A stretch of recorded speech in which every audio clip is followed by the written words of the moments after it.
أشهد أن لا إله إلا الله.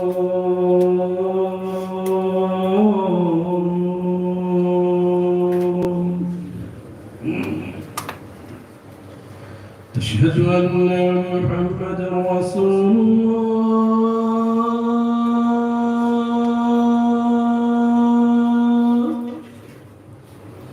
أشهد أن محمدا رسول الله.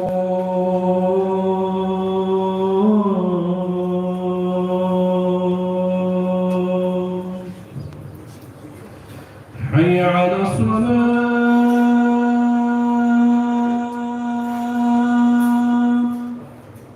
حي على الصلاة.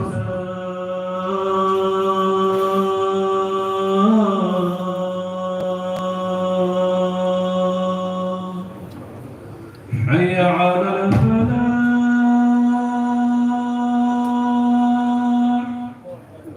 حي على الفلاح.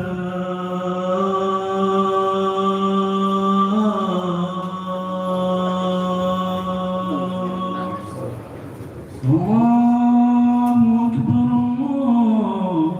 الله أكبر. لا إله إلا الله.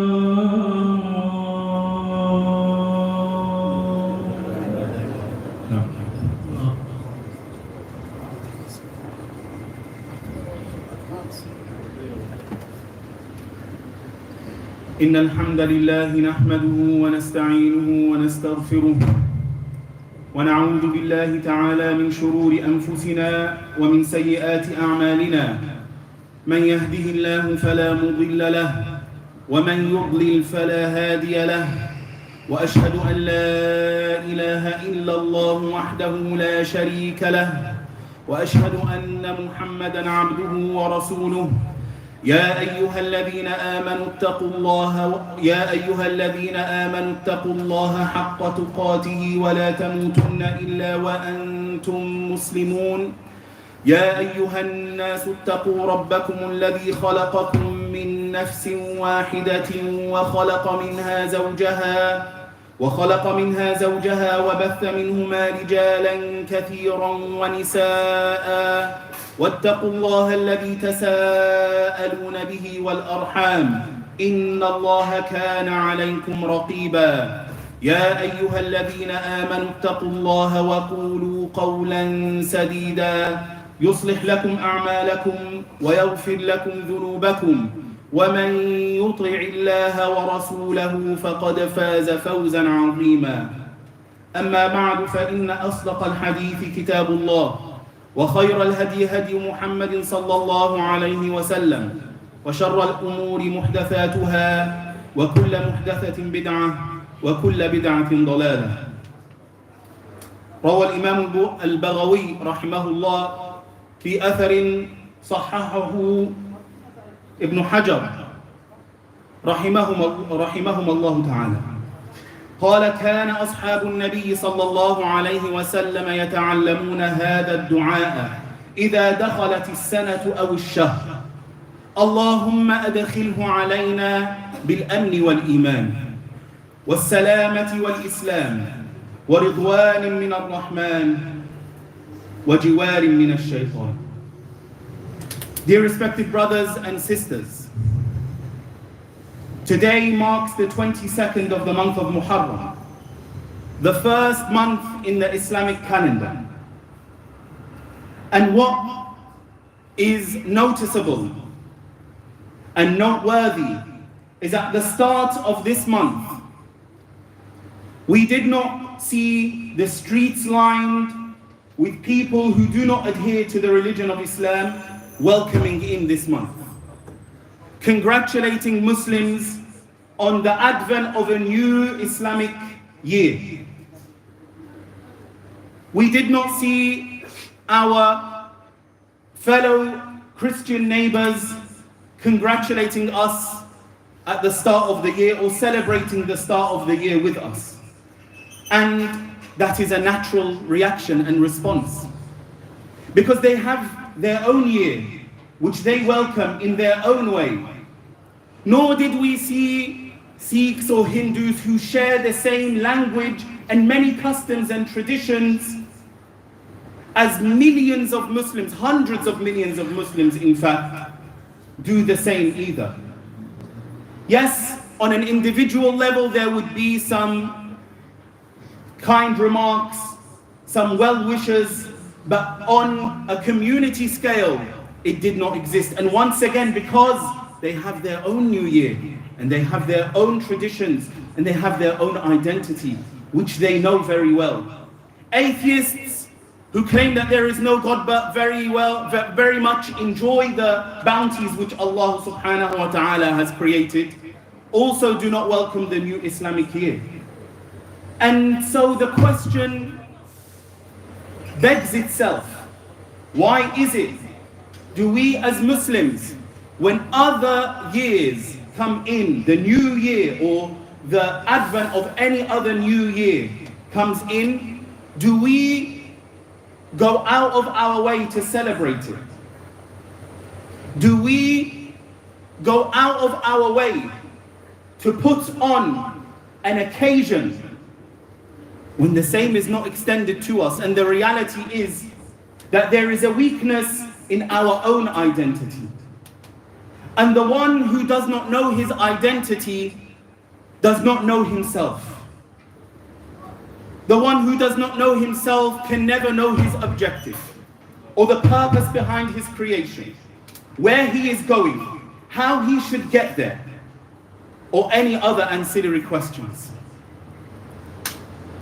The same is seen with our Jewish neighbors who just live in Stamford Hill. Yes, we as Muslims, we are commanded to extend respect and peace and well wishes towards all of the creation, Muslim and non-Muslim, human and animal, animate object and inanimate object. Everything should see and experience peace, as we will touch upon in the hadith that we mentioned. Everything should experience peace from the Muslims. But just as we commingle and we mix with one another in the same neighborhoods, the same cannot be expected when it comes to a belief system, because no other religion does that. But yet when it comes to Muslims, due to this weak identity, we are happy to commingle and to mix and to share beliefs in order to appease the other. And the reality is, this is the action of a slave, and not a good slave either. Because this slave changes masters every few seasons. And that is not the quality of an obedient, dutiful slave. And so one must be conscious of this. Conscious of this in order to know himself. Because if these questions are not asked, then we would not reflect over who we are. Now Rasulullah sallallahu alayhi wa sallam, he taught the companions everything. One of the mushrikeen mocked our master Bilal radiallahu anhu, that this Muhammad of yours, he tells you to do everything. And he said, yes, he confirmed. Yes, he even teaches us how to wash ourselves after we have answered the call of nature. The Rasul sallallahu alayhi wa sallam taught what is considered today as high-level objectives. How to enter Jannah. How to achieve the pleasure and closeness of Allah subhanahu wa ta'ala. How to establish a government. How to run a state. And he also taught what people consider to be petty or trivial. He taught us the tone in which we should speak. He taught us the conduct that we should observe with neighbors, with family, with friends, with foes, with animals. He taught us even how to walk and what foot to place before the next. He taught us what foot to enter the houses of Allah with and what foot to leave the house of Allah with. He taught us what foot to enter with into the bathroom and which foot to leave the bathroom with. Such was the level of detail that the Rasul sallallahu alayhi wa sallam went into in his sunnah, his blessed sunnah. And so, unfortunately, what we often hear people say is, brother, it's just a small sunnah. Brother, it's just a small sunnah. The reality is that if we cannot do what we consider to be just small sunnahs, then how do we expect to establish the greater sunnah? The greater sunnah and sunnahs. And so this mindset is a deficient one, that I will do the higher level sunnah and I don't need to concern myself with the smaller level sunnah. When in reality, the smaller, as we consider them to be, the smaller sunnah, these are the easiest, the effortless sunnah. And the greater ones, they are the ones that require effort and great exertion. So Rasulullah sallallahu alayhi wa sallam, having gone into such detail into the life of the believer, how can it be that he would not mention how we would welcome the new month and the new year? And so in the hadith that we mentioned, or the athar that we mentioned at the start of the khutbah, states that the companions of the Messenger sallallahu alayhi wa sallam would teach one another this dua when the new year entered, or the new moon, meaning the new month. They would say, Allahumma adkhilhu alayna bil amni wal iman. Oh Allah, bring it upon us, make it enter upon us, whether it is the year or the month, bil amni, in a state of security, in a state of peace, in a state of safety, wal iman, and in a state of belief, was salamati wal islam, and well-being and submission, wa ridwanin min ar-Rahman, and pleasure from the All-Merciful, wa jiwarin min ash-shaytan, and protection from the shaytan. And so many principles, many lessons, many mindsets can be taken from this very short dua, which the companions could only have learned from the Rasul sallallahu alayhi wa sallam, of course, into how we welcome the new year. It begins with Allahumma, O Allah. We are reminded that the believer is to have an Allah-centric life. His life revolves around Allah subhanahu wa ta'ala. What Allah subhanahu wa ta'ala wants from us, what pleases Him, what He likes and what He dislikes, Jalla Jalaluhu. Imagine, in order for us to understand this, that we have a director of a company, and as their subordinates, we do as we like. We do not pass our actions by those who are our line managers, those who are in charge of us. That children in a household with their parents, whose parents have authority over them, they act independently of their parents, without consent, without passing by any major decision with their parents. Now, some people may even just be friends with some means, people who have means and have wealth and have access, that if you don't go to them for help, they become offended. And they say to you, why didn't you come to me? Why didn't you ask me? Why go to somebody else? People are offended, and sometimes, most of the times, it's because of prestige, not for any sincere purpose. So what then to say about Allah subhanahu wa ta'ala, who's not your line manager, He's not your father, He's not your friend who's deep-pocketed. He is Rabbul Alameen, Khaliqul Khalq, the creator and the only creator of the creation, the sustainer and the maintainer of the creation, alone, subhanahu wa ta'ala. That we do not pass things by Him. We do not present to Him our matters and our affairs before we go on to execute them.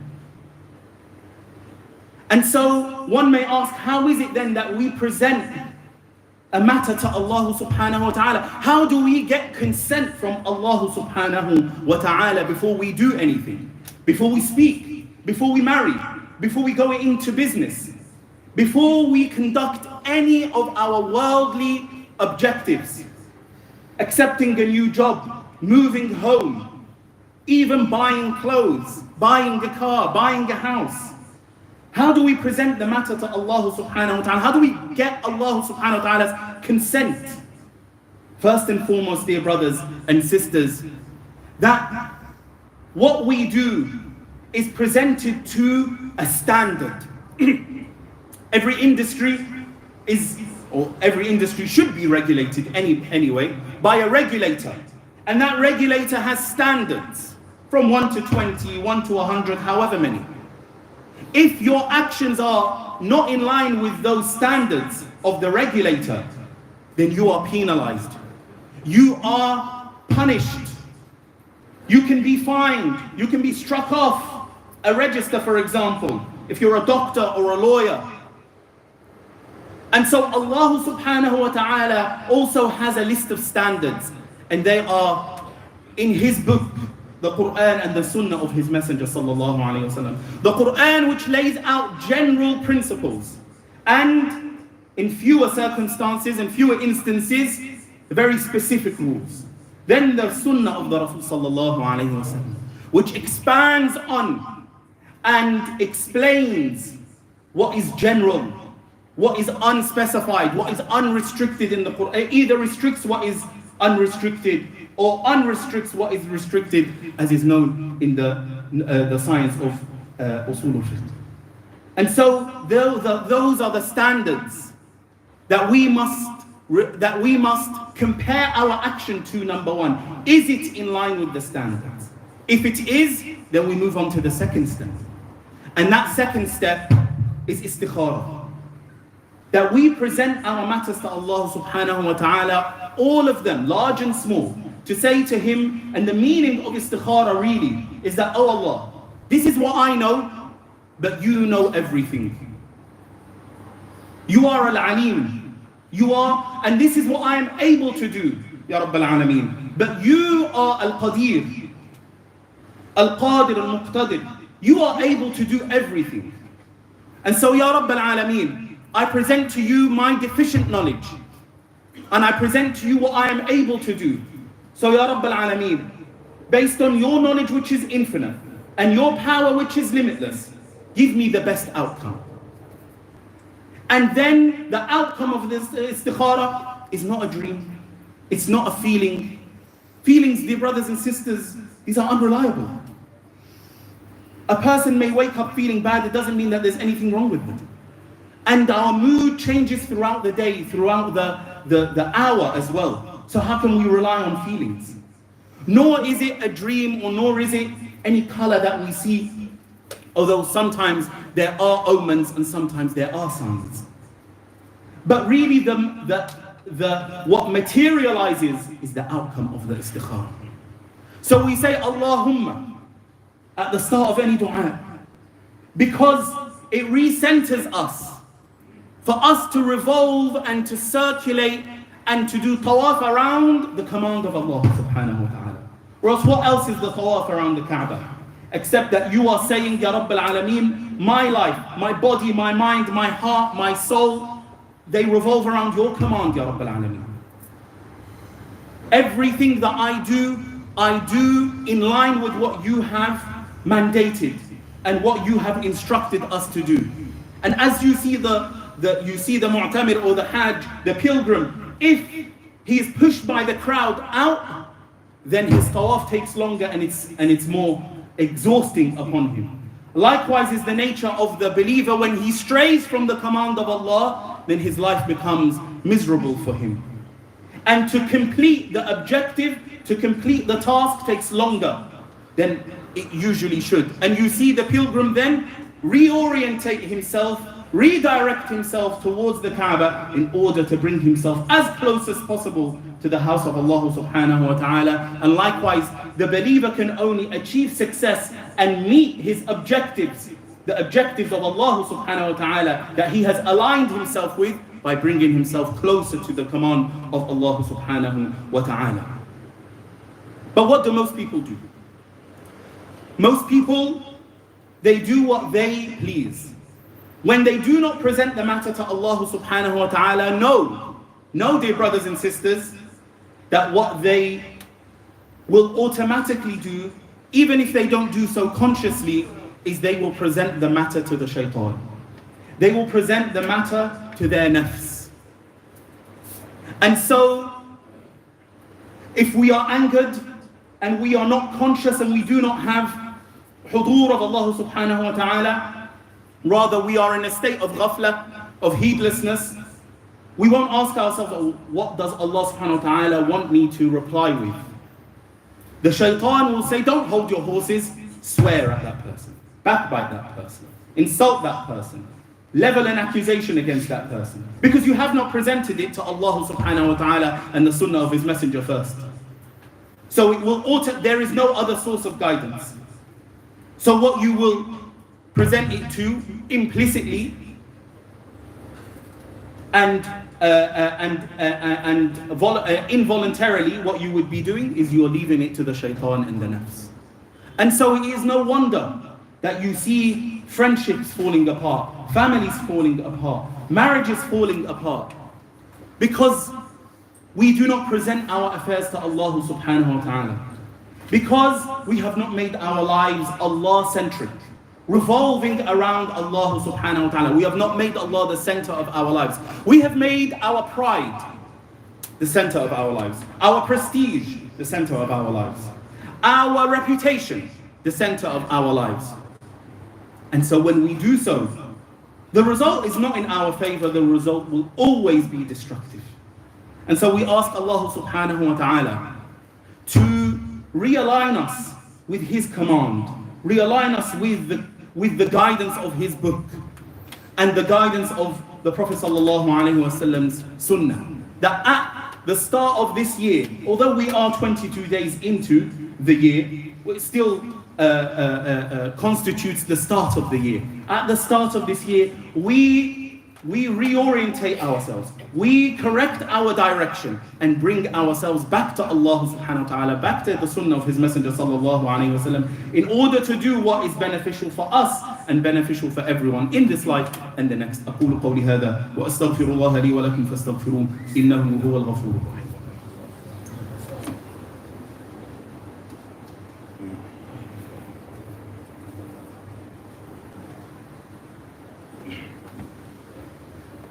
الحمد لله على إحسانه والشكر له على توفيقه وامتنانه وأشهد أن لا إله إلا الله وحده لا شريك له تعظيما لشأنه وأشهد أن محمدا صلى الله عليه وسلم عبده ورسوله والداعي إلى رضوانه صلوات ربي وسلامه عليه وعلى آله وأصحابه وأتباعه.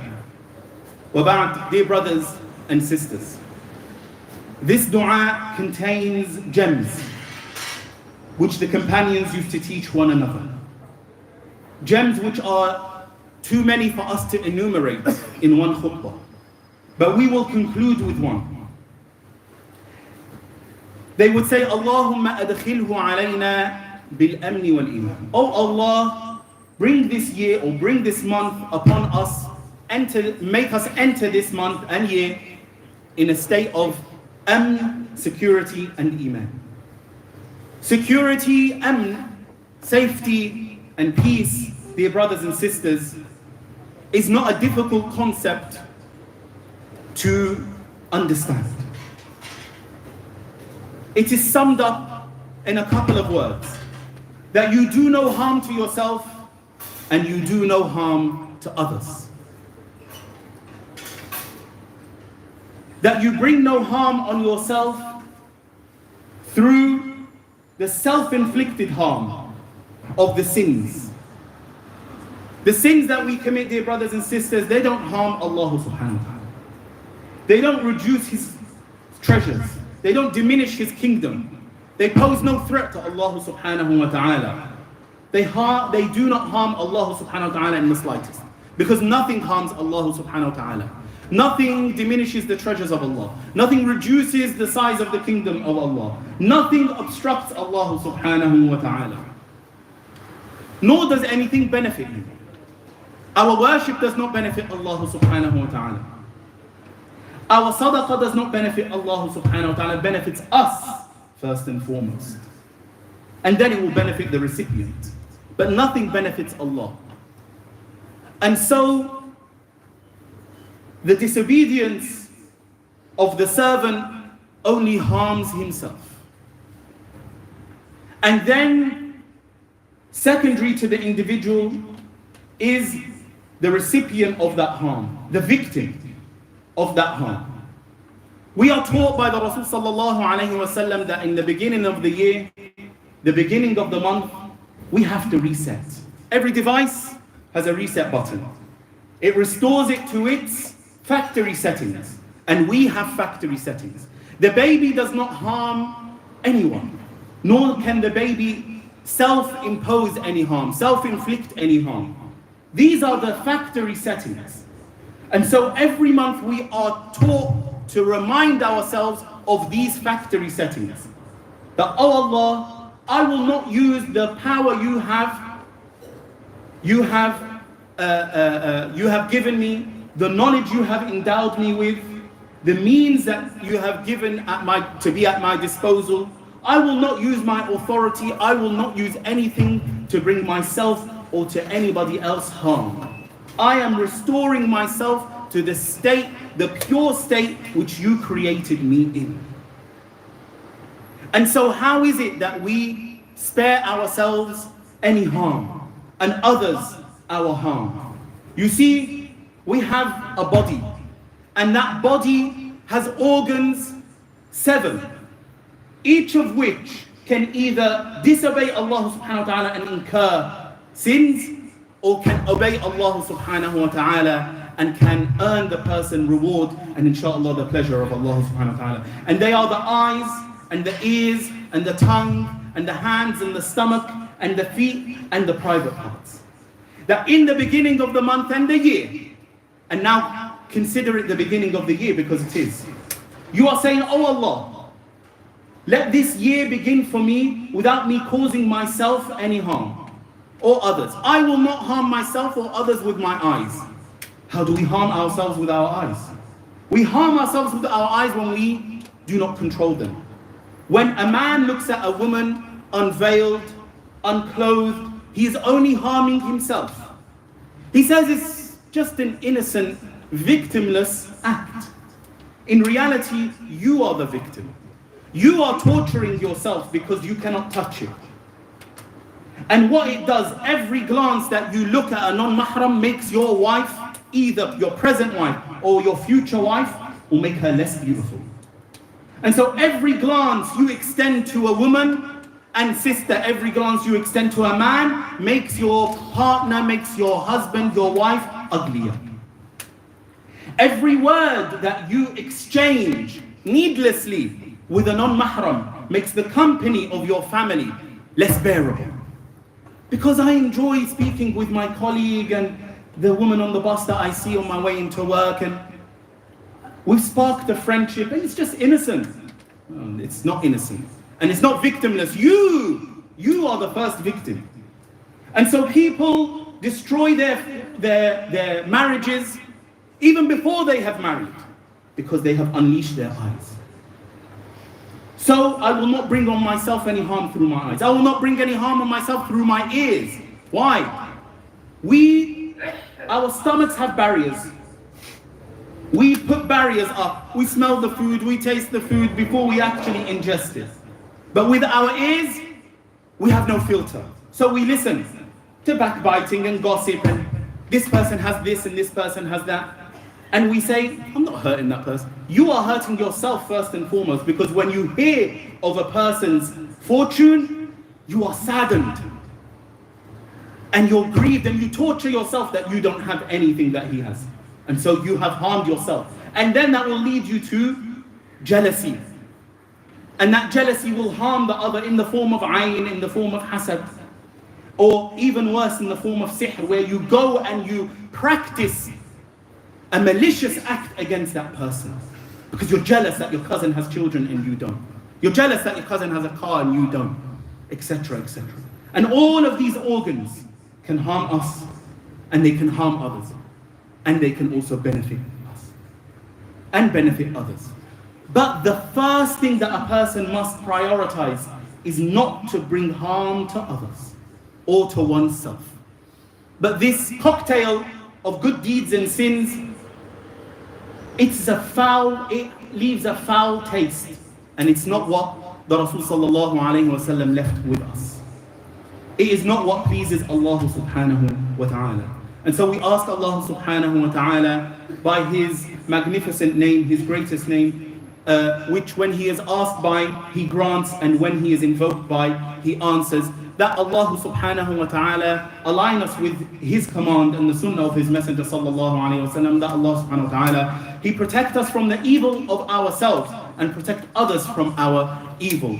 هذا وصلوا وسلموا على خير الأنام فإن الله أمركم بأمر بدأ به بنفسه وثنى بملائكة قدسه ثم بكم أيها المؤمنون فقال جل من قائل إن الله وملائكته يصلون على النبي يا أيها الذين آمنوا صلوا عليه وسلموا تسليما اللهم صل على محمد وعلى آل محمد كما صليت على إبراهيم وعلى آل إبراهيم إنك حميد مجيد اللهم بارك على محمد وعلى آل محمد كما باركت على إبراهيم وعلى آل إبراهيم إنك حميد مجيد اللهم أعز الإسلام والمسلمين وأذل الشرك والمشركين وأعلي بفضلك كلمتي الحق والدين اللهم أرنا الحق حقا وارزقنا اتباعه وأرنا الباطل باطلا وارزقنا اجتنابه عباد الله رحمكم الله إن الله يأمر بالعدل والإحسان وإيتاء ذي القربى وينهى عن الفحشاء والمنكر والبغي يعظكم لعلكم تذكرون وأقيموا الصلاة